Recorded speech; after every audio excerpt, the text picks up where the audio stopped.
পৃথিবীতে এরকম অনেক কিছু ঘটে যা খুবই রহস্যজনক। সবসময় সব ঘটনার বৈজ্ঞানিক ব্যাখ্যা সম্ভব হয়ে ওঠে না। আবার এরকম অনেক ঘটনায় অতিরঞ্জিত বর্ণনা ও মশলাদার উপাদান মজুত রয়েছে।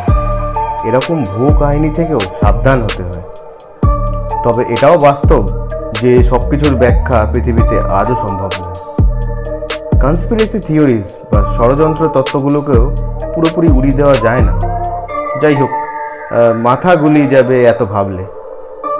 হ্যাঁ, কি যেন আজকের টপিক কিছু রহস্যজনক বিমান দুর্ঘটনার সম্পর্কে। তবে তার আগে আপনাদেরকে অনুরোধ করব, যদি আমার চ্যানেলটি সাবস্ক্রাইব না করা থাকে তাহলে চ্যানেলটিকে সাবস্ক্রাইব করুন ও বেল আইকনে ক্লিক করে অল অপশন সিলেক্ট করে নেবেন।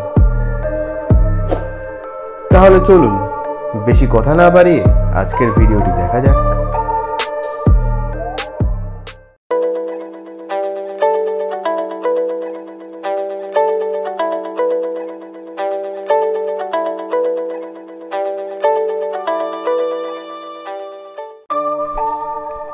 1989 সালে উইকলি ওয়ার্ল্ড নিউজের একটি নিবন্ধ প্রকাশিত হয়েছিল, যাতে লেখা ছিল যে 4 সেপ্টেম্বর 1954 সালে সান্তিয়াগো এয়ারলাইন্সের ফ্লাইট 513 পশ্চিম জার্মানির আচেন থেকে যাত্রা করেছিল।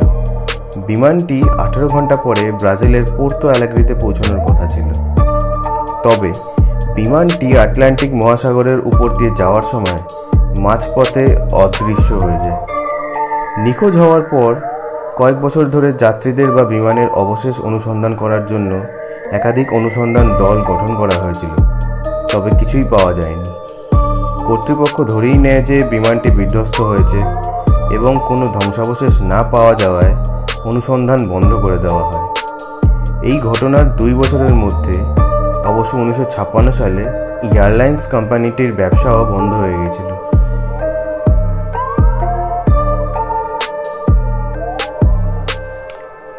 ঘটনার 35 বছর পরে 1989 সালের 12 অক্টোবর ব্রাজিলের পোর্তো অ্যালেগ্রে বিমানবন্দরে একটি বিমান অনুমোদন ছাড়াই এয়ারবেসের চারদিকে ঘুরতে দেখা গেল।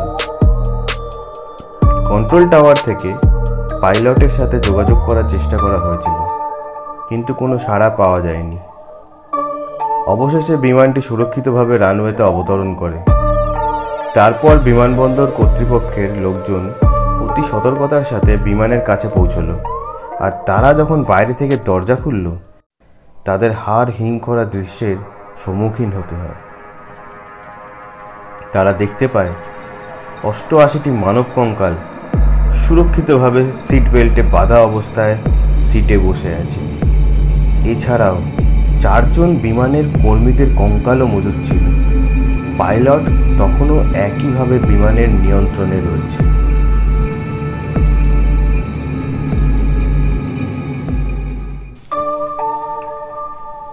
এবার আরও একটি ঘটনার ব্যাপারে আপনাদের শোনাচ্ছি।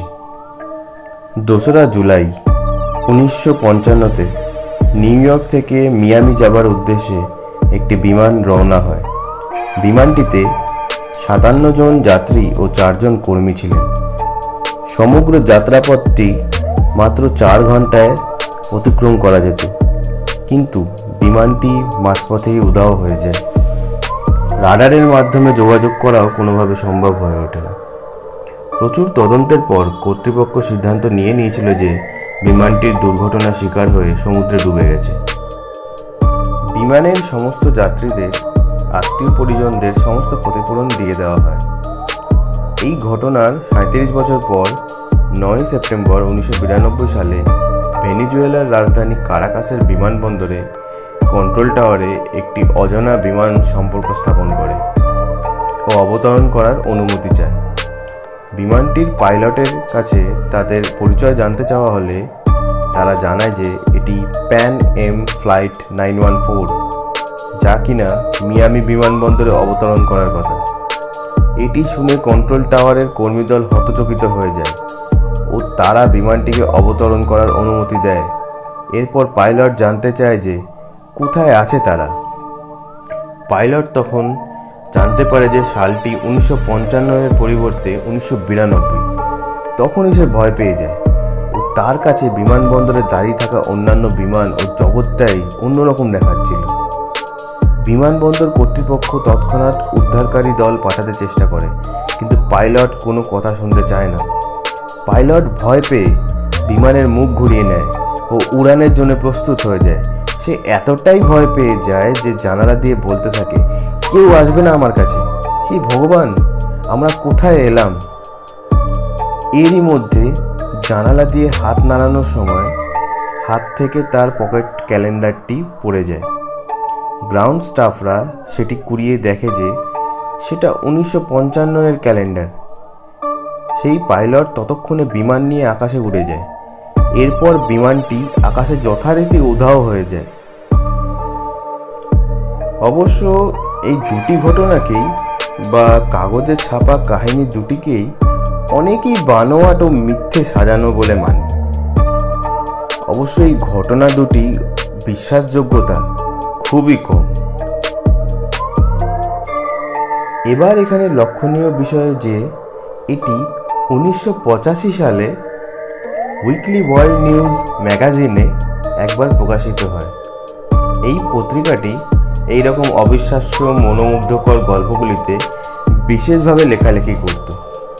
1990-এর দশকে এই কাগজটি আবার একই গল্পটি ছেপে চালিয়েছিল। শুধু বিমানের আগমনের তারিখটি পরবর্তীকালের গল্পগুলিতে 1992-এ পরিবর্তিত হয়েছিল। যদিও ভেবে দেখার বিষয়, এই কাহিনীটি 90-এর দশকে খুবই জনপ্রিয় হয়ে ওঠে। অনেকেই বিভিন্ন রকমভাবে এর সত্যতা প্রমাণ করতে তত্ত্ব পেশ করতে থাকে। যদিও ভেবে দেখার বিষয়, একটি প্রবাদ আছে, যা রটে তার কিছু অন্তত ঘটে।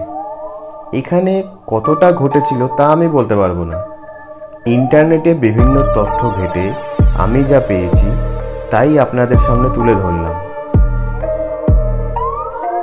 ভিডিওটা ভালো লাগলে অবশ্যই শেয়ার করবেন। আর হ্যাঁ, এখনও চ্যানেলটা সাবস্ক্রাইব করলেন না? করে ফেলুন, না হলে দারুণ দারুণ ভিডিওগুলো মিস হয়ে যাবে। ঠিক আছে, তবে আজ এই পর্যন্তই। দেখা হবে পরের ভিডিওতে।